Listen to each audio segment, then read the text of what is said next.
Trump और Houthi में संग्राम छिड़ गया है। इसकी वजह से लाल सागर के आसमान में बमों की बारिश फिर से शुरू हो गई है और अब नई जंग की वजह से लाल सागर में कत्लेआम बढ़ने की आशंका तेज हो गई है।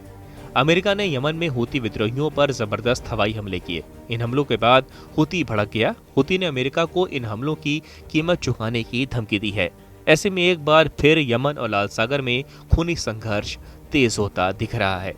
अमेरिकी राष्ट्रपति डोनाल्ड ट्रंप ने यमन में हूती विद्रोहियों के ठिकानों पर हवाई हमले का आदेश दिया था। इन हमलों में विद्रोहियों के कब्जे वाले कई इलाके प्रभावित हुए, जिसमें राजधानी सना और सऊदी सीमा के पास का क्षेत्र भी शामिल है।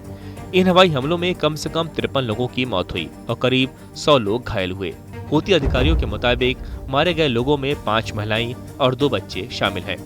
हूती पर हमले का आदेश देते हुए राष्ट्रपति ट्रंप ने कहा कि जब तक हूती विद्रोही लाल सागर में जहाजों पर हमला करना बंद नहीं करते, तब तक अमेरिका पूरी ताकत से हमला करता रहेगा। उन्होंने सोशल मीडिया पर कहा कि अमेरिका अपने सैनिकों, जहाजों और अंतर्राष्ट्रीय व्यापार की सुरक्षा के लिए कार्रवाई कर रहा है। इतना ही नहीं, राष्ट्रपति ट्रंप ने ईरान को भी सीधी चेतावनी दे डाली और कहा कि अगर हूती विद्रोही कोई हमला करते हैं तो इसके लिए सिर्फ और सिर्फ ईरान को जिम्मेदार माना जाएगा। ट्रंप ने कहा कि हूती विद्रोहियों के हर हमले को ईरान की ओर से किया गया हमला माना जाएगा और इसके गंभीर नतीजे ईरान को भुगतने होंगे। लेकिन ट्रंप की धमकी और अमेरिकी हमलों के बावजूद हूती विद्रोहियों के नेता अब्दुल मलिक अल हूती ने कहा कि वो अमेरिकी हमलों का माकूल जवाब देंगे। उन्होंने धमकी दी है कि वे अमेरिकी जहाजों, युद्धपोतों और ठिकानों पर मिसाइल से हमला करेंगे।